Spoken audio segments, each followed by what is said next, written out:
Hi dear friends, how have you been. दोस्तों, तीन ऐसे वर्ड्स हैं इंग्लिश में जिनकी मीनिंग हमको कंफ्यूज कर सकती है। क्यों? क्योंकि उनकी मीनिंग हिंदी में एक ही है।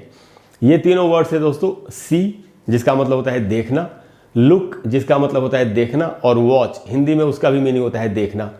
तो जब हम इंग्लिश को सीख रहे होते हैं तो ये तीन वर्ड्स कभी कभी हमें बहुत कंफ्यूज कर सकते हैं। दरअसल जब हम सीख रहे होते हैं तभी ही नहीं, जो जिनकी मदर टंग इंग्लिश है कभी कभी वो भी इन तीनों की मीनिंग में कंफ्यूज होते हैं। तो हमको इसीलिए इन तीनों वर्ड्स की मीनिंग को बहुत ही केयरफुली सीखना चाहिए, जो हम आज की क्लास में सीखेंगे। तो दोस्तों, ये बहुत ही इन्फॉर्मेटिव क्लास है, काफ़ी आपको जानकारी मिलेगी इसमें। आपको एंड तक पूरे वीडियो को देख के हर बात को ठीक से समझ लेना चाहिए। आज की जो हमारी क्लास है दोस्तों, उसमें जो टॉपिक है वो है सी, लुक एंड वॉच, कि इन तीनों की मीनिंग क्या है और इनमें क्या डिफरेंस है, जिससे कि हम डिफरेंस को ठीक से समझ के फिर इनको अकॉर्डिंगली यूज़ कर सकें। तो दोस्तों, सबसे पहले मैं सी से स्टार्ट करता हूँ। I will start with C. C का मीनिंग क्या होता है दोस्तों? हमको मीनिंग समझनी चाहिए पहले तो सी की मीनिंग है दोस्तों टू नोटिस, और नोटिस करना, देखना किसी चीज़ को। टू नोटिस और become aware of. Become aware of का मतलब होता है दोस्तों की जानकारी होना, यानी जब हम किसी चीज़ को देखते हैं, उसको नोटिस करते हैं, उसकी जब हमको जानकारी मिलती है। किसको दोस्तों? समबॉडी और समथिंग। किसी इंसान को जब हम नोटिस करते हैं या किसी इंसान के बारे में जब हमको जानकारी मिलती है। समथिंग, किसी चीज़ को जब हम नोटिस करते हैं, किसी चीज़ के बारे में जब हमको जानकारी मिलती है। कैसे जानकारी मिलती है? यूजिंग योर आइज, अपनी आंखों को इस्तेमाल करके। तो अपनी आंखों को इस्तेमाल करके जब हम, यानी कि जब हम किसी चीज़ को देखते हैं और उसके बारे में हमको पता चलता है या उसके बारे में हमको जानकारी मिलती है, इसी को सी बोलते हैं। यानी कैसे? जैसे मान लेते हैं एक मोबाइल फ़ोन है, हमने उसको देखा, तो देखने के बाद हमको उसकी जानकारी होती है, या हम उस चीज़ को नोटिस करते हैं कि अच्छा ये एक मोबाइल फ़ोन है। किसी भी कोई बुक है, उसको देख के हमें पता चलता है कि अच्छा ये बुक है। किसी इंसान को देख के हमको पता चलता है कि वो इंसान है, उसके बारे में हमको जानकारी मिलती है। कैसे मिलती है? अपनी आंखों के द्वारा। तो दोस्तों, इसी को सी कहते हैं। अब आप समझ गए, बेसिक जो जानकारी हासिल होती है हमको किसी भी चीज़ या किसी इंसान के बारे में, वहीं पर सी का इस्तेमाल हमको करना चाहिए। तो दोस्तों, जैसे एक एग्जाम्पल है, आई सॉ अ बर्ड। कोई बता रहा है मैंने एक चिड़िया को देखा। हम कुछ भी बोल सकते हैं यहाँ पर। I saw a tiger, I saw one eyed man, मैंने एक आंख वाले आदमी को देखा। I saw a beautiful girl, मैंने एक खूबसूरत लड़की को देखा। तो जब देखते हैं हम किसी चीज़ को, हमको जानकारी मिलती है, वही सी है। अच्छा दोस्तों, ये जो वर्ड है सी, ये कई बार ऑब्जेक्ट के साथ यूज़ होता है, कई बार बिना ऑब्जेक्ट के भी यूज़ होता है। जैसे आई सॉ अ बर्ड में बर्ड एक ऑब्जेक्ट है। तो अच्छा, एक दूसरा एग्जाम्पल आपको बताता हूँ जिसमें सी बिना ऑब्जेक्ट के भी आप इस्तेमाल कर सकते हैं। जैसे यहाँ पर कहा गया है लेट मी सी, कि देखता हूँ यार, मैं, मुझे देखने दो थोड़ा, मैं देखता हूँ। लेट मी सी, हम बोलते हैं ना, मैं देख करके बताता हूँ तुम्हें कि क्या बात है। Let me see how it goes, देखता हूँ मैं कि ये चीज़ कैसे आगे बढ़ती है। तो इस प्रकार से भी बिना ऑब्जेक्ट के भी आप इसको यूज़ कर सकते हैं और ऑब्जेक्ट के साथ भी यूज़ कर सकते हैं। आप समझ गए सी का मतलब क्या होता है? सी का मतलब है बेसिक जानकारी हासिल करना किसी भी चीज़ के बारे में।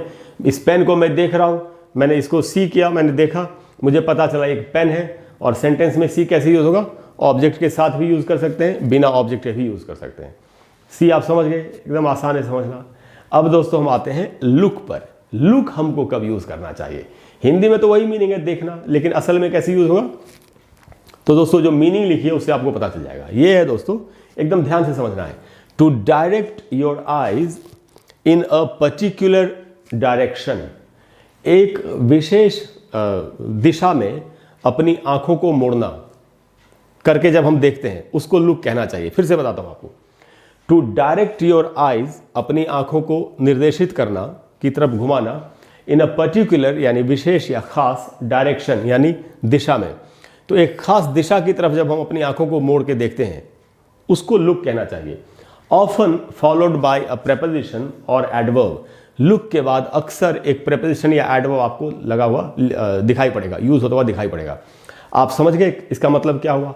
एक खास दिशा में देखना, इसका मतलब क्या हुआ? तो लुक हमको यूज कब करना है? मान लेते हैं आपके किसी फ्रेंड ने एक मोबाइल फोन खरीदा, अब वो आपको दिखा रहा है लुक एट माई फोन।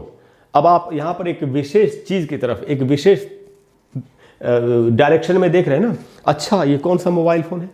जैसे हम बोलते हैं ना, लुक एट दिस हाउस, इस मकान को देखो कितना खूबसूरत है। लुक एट दिस मैन, उस आदमी को देखो। अब आप एक खास दिशा में देख रहे हैं ना, पहले क्या था दोस्तों, सी था। ये एक जनरल परसेप्शन जब हम हासिल करते हैं किसी चीज के बारे में, हमने देखा, हमको जानकारी मिली। लुक जो है वो आप एक विशेष दिशा में, यानी थोड़ा ध्यान देके देखते हैं हम कि अच्छा ये क्या है। Look at the map, map को देखो, यही लुक है दोस्तों। अब आप समझ गए कि दोनों में क्या डिफरेंस है, जरा सा डिफरेंस है, इसी डिफरेंस को समझना है। तो सी का मतलब है दोस्तों जब हम हासिल करते हैं किसी चीज को देख करके, लुक का मतलब है जब हम एक खास दिशा में किसी चीज को देखते हैं। और सेंटेंस में यूज करने में क्या फर्क आएगा कि सी के बाद ऑब्जेक्ट होता है कई बार नहीं होता, और लुक के बाद आपको अक्सर, ऑफन फॉलोड बाय, यानी अक्सर इसके बाद प्रेपोजिशन और एडवर्ब, एक प्रेपोजिशन या एडवर्ब आपको मिलेगा सेंटेंस में। कैसे, एग्जाम्पल से समझते हैं। जैसे यहां कहा जा रहा है लुक एट हिम, उसको देखो। कई बार हम बोलते हैं ना, अबे देख उसको देख, ऐसे करके हम बोलते हैं ना, जो जनरल बात बोलचाल की भाषा होती है उसमें हम बोलते हैं अरे यार उसको देखो। तो किसी की तरफ दिखाया जा रहा है, एक विशेष दिशा में हमको दिखाया जा रहा है, एक पर्टिकुलर डायरेक्शन में हम देख रहे हैं, वही लुक है। नहीं तो दोस्तों दूसरा एग्जाम्पल है, वो मैं आपको बता दूं। जैसे यहां कहा जा रहा है she looked into my eyes, उसने मेरी आंखों में देखा। She looked into my eyes, उसने मेरी आंखों में देखा। अब मेरी आंखों में देखा, अब एक विशेष दिशा में देखा जा रहा है, आंखों के अंदर उतर के देखा जा रहा है।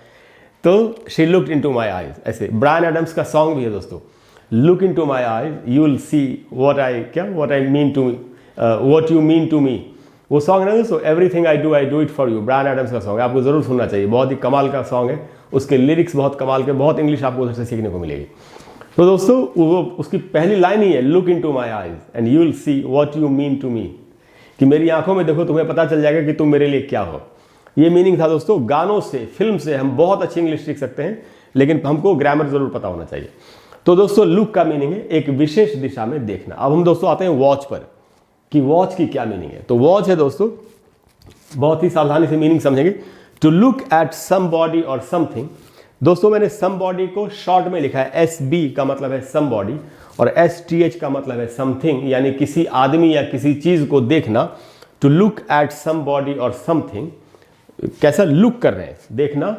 For an amount of time, एक कुछ ज्यादा समय के लिए जब हम देखते हैं किसी को, जब हम नजर गड़ा के गौर से, ध्यान से जब किसी आदमी या किसी चीज को देखते हैं, ये कहा जा रहा है टू लुक एट समबॉडी और something for an amount of time and pay attention, और ध्यान देना, टू व्हाट इज हैपनिंग, कि क्या हो रहा है।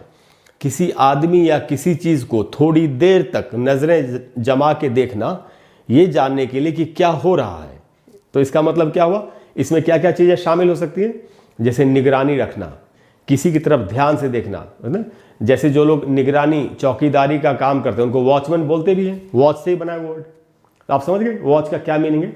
जब हम निगरानी रखते हैं किसी चीज पर, मान लेते हैं आपने कोई आप खाना गर्म कर रहे हैं माइक्रोवेव अवन में, तो आप उस पर वॉच रखेंगे ना, कि अगर आपने 30 सेकंड का टाइम लगाया, 1 मिनट का टाइम उस पर टाइमर लगाया है, तो आप वॉच रखेंगे ना कि उससे ज्यादा ना हो जाए, वरना वो चीज जल सकती है, जो भी आप बना रहे हैं, जैसे मैगी बना रहे हैं कुछ भी, तो उसको वॉच कहेंगे दोस्तों। एग्जाम्पल से समझते हैं, जैसे एग्जाम्पल है प्लीज वॉच माई बैग। कोई किसी से कह रहा है, कहीं किसी को जाना है कहीं, उसने अपना बैग रखा, हो सकता है उसका फ्रेंड है, कह रहा है जरा मेरा बैग देखना, मैं 1 मिनट में आ रहा हूँ। ऐसे हम बोलते हैं ना, रेलवे स्टेशन पे भी बोलते हैं, बस स्टैंड पे भी बोलते हैं, हर जगह बोलते हैं, अपनी क्लास में बोलते हैं, ऑफिस में बोलते हैं, मेरा बैग देखते रहना, मैं 1 मिनट में आ रहा हूँ। तो प्लीज वॉच माई बैग, यानी थोड़ी देर तक देखते रहना, आदमी उसको ध्यान से देखता रहेगा कि कोई और लेके न चला जाए। अब आप समझ गए वॉच का क्या मीनिंग है। एक और एग्जाम्पल है दोस्तों, जैसे यहाँ कहा जा रहा है कोई किसी से कह रहा है, उसको सलाह दे रहा है, वॉच द न्यू सर्वेंट, जो नया नौकर रखा है उस पर निगरानी रखो, कि नया नौकर है कहीं कुछ लेके भाग जाए, पुराना नौकर तो विश्वास पात्र है, उसको वॉच करने की जरूरत नहीं है, लेकिन वॉच द न्यू सर्वेंट, कि नया जो सर्वेंट है उसको यू शुड वॉच, तो आपको ध्यान से उसको देखना चाहिए। तो दोस्तों यही डिफरेंस था तीनों में, कि सी का मीनिंग होता है दोस्तों, मैं एक बार रिपीट कर देता हूँ, एक रिकैप कर लेते हैं। सी का मीनिंग है दोस्तों, जब किसी भी चीज़ को हम अपनी आंखों से देखते हैं, अपनी नज़र से देखते हैं, उसके बारे में हम जानकारी हासिल करते हैं कि ये चीज़ क्या है, हमको पता चलता है उसके बारे में, उसको हम नोटिस करते हैं, या उसके बारे में हम अवेयर होते हैं, हमको जानकारी मिलती है कि ये चीज़ क्या है। लुक क्या है दोस्तों, जब हम किसी विशेष दिशा में देखते हैं, यहाँ पर भी थोड़ा सा ध्यान देके देखता है आदमी कि ये क्या चीज़ है। और वॉच है दोस्तों, जब हम कुछ खास समय तक किसी चीज़ को देखते हैं, या तो निगरानी करने के लिए, जनरली निगरानी करना इसका ज़्यादा मीनिंग है, तो हमको वहाँ पर वॉच का इस्तेमाल करना चाहिए। और जब हम ध्यान देते हैं कि क्या हो रहा है, सब कुछ ठीक है कि नहीं, इसी को वॉच कहते हैं। दोस्तों यही डिफरेंस है। मुझे पूरी उम्मीद है कि आप इन तीनों वर्ड्स के डिफरेंस को समझ गए होंगे और अब इस डिफरेंस को समझने के बाद आप इसको, इन तीनों वर्ड्स को वैसे ही अपने सेंटेंसेस में यूज़ करेंगे। दोस्तों अगर आपको आपकी क्लास अच्छी लगी हो तो प्लीज़ वीडियो को लाइक करें और शेयर करें और चैनल को सब्सक्राइब करें। और अगले वीडियो में जब हम मिलेंगे तो मैं आपको फिर एक नई चीज़ बताने की कोशिश करूँगा। इसके अलावा दोस्तों अगर कोई ऐसा टॉपिक है जिस पर आप चाहते हैं कि मैं आपके लिए एक वीडियो बना दूं और अगर मुझे लगेगा कि वो टॉपिक बहुत ज़्यादा लोगों को पसंद आएगा, बहुत ज़्यादा लोगों के लिए फ़ायदेमंद साबित होगा, तो मैं आपको उस पर वीडियो बना करके दूंगा ज़रूर। Thank you very much. I will see you soon. Bye bye.